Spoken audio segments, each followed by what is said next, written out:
अस्सलाम वालेकुम students, my name is Usman. Future bean academy में आप सबको खुशामदीद कहता हूँ। स्टूडेंट्स, मेरे पास 9th क्लास का चैप्टर नंबर 3 है और चैप्टर नंबर 3 का नाम है डायनामिक्स। तो स्टूडेंट्स, इस चैप्टर का जिसका नेम है डायनामिक्स, इसका हमने जो आज टॉपिक पढ़ना है, टॉपिक का नाम है मेरे पास न्यूटन का दूसरा कानून है ये, यानी न्यूटन्स का हमारे पास सेकंड लॉ है न्यूटन का, जो हमने आज रीड करना है। स्टूडेंट्स, न्यूटन का सेकंड लॉ जो हमने आज रीड करना है, इस लॉ को रीड करने से पहले मैं आप लोगों को ये बताना चाहूंगा कि जो प्रीवियस हमने न्यूटन का सबसे पहला कानून स्टूडेंट्स हमने पढ़ा था, तो पहले कानून में हमने न्यूटन के ये पढ़ा था कि किसी भी जिस्म पर जब तक कोई फोर्स अमल ना करे, कोई भी बॉडी अपनी पोजीशन को चेंज नहीं करती जब तक कि उसके ऊपर कोई फोर्स अमल ना करे। इट्स मीन कि अगर कोई बॉडी रेस्ट कंडीशन में है तो वो रेस्ट कंडीशन में ही रहेगी, अगर कोई बॉडी मोशन की कंडीशन में है तो वो मोशन की कंडीशन में ही रहेगी, लेकिन तब तक जब तक इसके ऊपर कोई फोर्स अमल ना करे।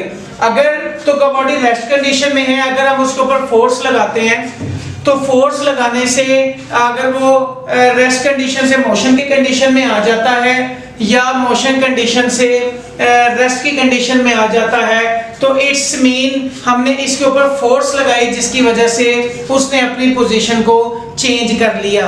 लाइक जिस तरह मैंने आपको बताया था कि न्यूटन का जो पहला कानून है स्टूडेंट्स, वो इनर्शिया का कानून भी कहलाता है। तो स्टूडेंट्स, आज जो हमारे पास न्यूटन का दूसरा कानून है, न्यूटन का दूसरा कानून क्या कहता है? न्यूटन का दूसरा कानून बेसिकली हमारे पास ये है कि जब एक फोर्स किसी जिस्म पर अमल करे, जिस तरह आपको बताया कि किसी भी जिस्म की पोजीशन चेंज अगर करनी है, उसमें कोई भी तब्दीली लेकर आनी है, तो उसके ऊपर फोर्स लाजमी अमल करेगी। तो लिहाजा जब एक फोर्स किसी जिस्म पर अमल करे तो इसमें फोर्स की सिमत में एक्सेलरेशन पैदा होगा, यानी अगर ये बॉडी मूव कर रही है, यानी इसमें कोई किसी भी किस्म की फोर्स अमल करेगी तो इसमें एक्सेलरेशन पैदा होगा। मीन ये है कि एक्सेलरेशन क्या होता है, यानी वेलोसिटी में तब्दीली की शरह को एक्सेलरेशन कहा जाता है, और वेलोसिटी क्या होती है? डिस्प्लेसमेंट में तब्दीली की शरह को वेलोसिटी कहते हैं। तो लिहाजा अगर इस पे फोर्स अमल करेगी तो एक्सेलरेशन पैदा होगा। अब एक्सेलरेशन तो पैदा होगा, उसका आपके मास के साथ क्या ताल्लुक है और फोर्स के साथ क्या ताल्लुक है, ये देखते हैं। कहते हैं कि एक्सेलरेशन की मिकदार, यानी जो एक्सेलरेशन पैदा होगा, एक्सेलरेशन की मिकदार फोर्स की मिकदार की डायरेक्टली प्रोपोर्शनल होगी, यानी जितनी फोर्स लगेगी उसकी मिकदार के डायरेक्टली प्रोपोर्शनल होगी, और जो मास है जिसके ऊपर फोर्स लग रही है उसके इनवर्सली प्रोपोर्शनल होगी।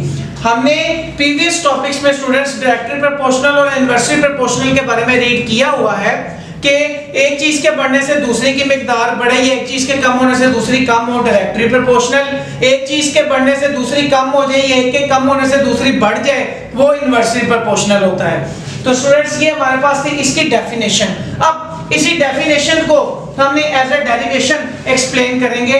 हमने यहाँ पर डेफिनेशन में पढ़ा स्टूडेंट्स की जो एक्सेलरेशन की मिकदार है वो फोर्स की मिकदार के डायरेक्टली प्रोपोर्शनल होती है। हमने सेम इसको इंप्लीमेंट कर दिया, ये एक्सेलरेशन, ये फोर्स, और it is the directly proportional sign, यानी ए यानी एक्सेलरेशन डायरेक्टली प्रोपोर्शनल है फोर्स के, जो हमने डेफिनेशन में पढ़ा कि फोर्स की मिकदार के डायरेक्टली प्रोपोर्शनल होता है एक्सेलरेशन। सेम उसी तरह acceleration inversely proportional to mass, यानी कोई भी चीज अगर हम बटे में लिख देते हैं इसको, तो इट्स मीन कि ये इनवर्स हो गया।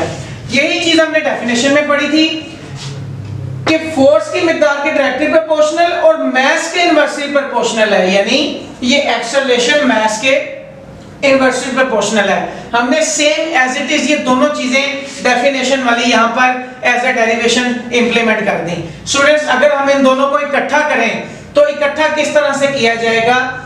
ये सेम ए और ए ये सेम आ जाएगा, डायरेक्टली प्रोपोर्शनल का साइन डायरेक्टली प्रोपोर्शनल का साइन आ गया, यानी प्रोपोर्शनल साइन, हम इसको यहाँ पर प्रोपोर्शनल साइन कहेंगे। प्रोपोर्शनल साइन आ जाएगा, उसके बाद f1 f हो जाएगा और m नीचे सेम एज इट इज रहेगा। अगर हम इन दोनों को इकट्ठा करें, इन दोनों डेरिवेशंस को, तो ये हमारे पास पहली डेरिवेशन, ये दूसरी और ये हमारे पास तीसरी डेरिवेशन जनरेट होगी इन दोनों की मदद से। यानी ये हमारे पास आ गया एक्सेलरेशन जो है, ये फोर्स आ गई और ये मास आ गया। अब हम इसके अंदर से फोर्स की मिकदार को अलग कर लेते हैं, क्योंकि हमने फोर्स को ही यहां पर शो करना है कि एक फोर्स का मास और एक्सेलरेशन से क्या ताल्लुक है। अगर हम इस फोर्स को अलग करें, मेरे पास m नीचे मास जो है वो नीचे डिवाइड हो रहा है, ये ऊपर एक्सेलरेशन के साथ जाके मल्टीप्लाई हो जाएगा, यानी F प्रोपोर्शनल साइन m और a, m a उसी तरह ही आ जाएगा। यानी F proportionality constant to m a, यानी फोर्स प्रोपोर्शनैलिटी कांस्टेंट है मास के और एक्सेलरेशन के।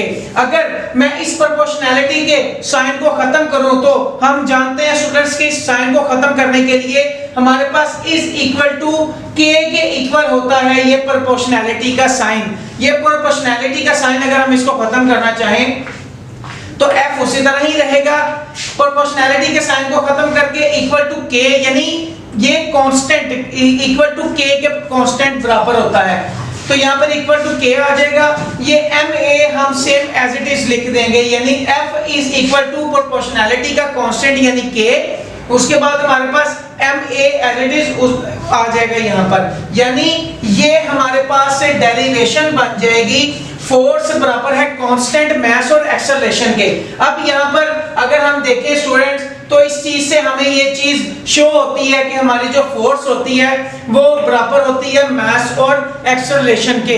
यानी हम इस चीज को शो कर सकते हैं कि किसी भी जिस्म पर जब फोर्स अमल करती है, उस फोर्स का ताल्लुक हमारे मास के साथ भी है, हमारे एक्सेलरेशन के साथ भी है। अब फोर्स का स्टूडेंट्स जो यूनिट होता है वो न्यूटन होता है, जिसको n से शो करते हैं न्यूटन को, फोर्स का यूनिट। अब जो आज का स्टूडेंट्स हमारे पास क्वेश्चन था न्यूटन का दूसरा कानून, जिसको हमने न्यूटन के दूसरे कानून को रीड किया, सबसे पहले डेफिनेशन, उस डेफिनेशन को उसके बाद हमने एज ए डेरिवेशन यहाँ पर शो किया। मैं उम्मीद करूंगा इंशाल्लाह इसमें इस टॉपिक में किसी भी किस्म की प्रॉब्लम आपको फेस नहीं करना पड़ेगी। शुक्रिया।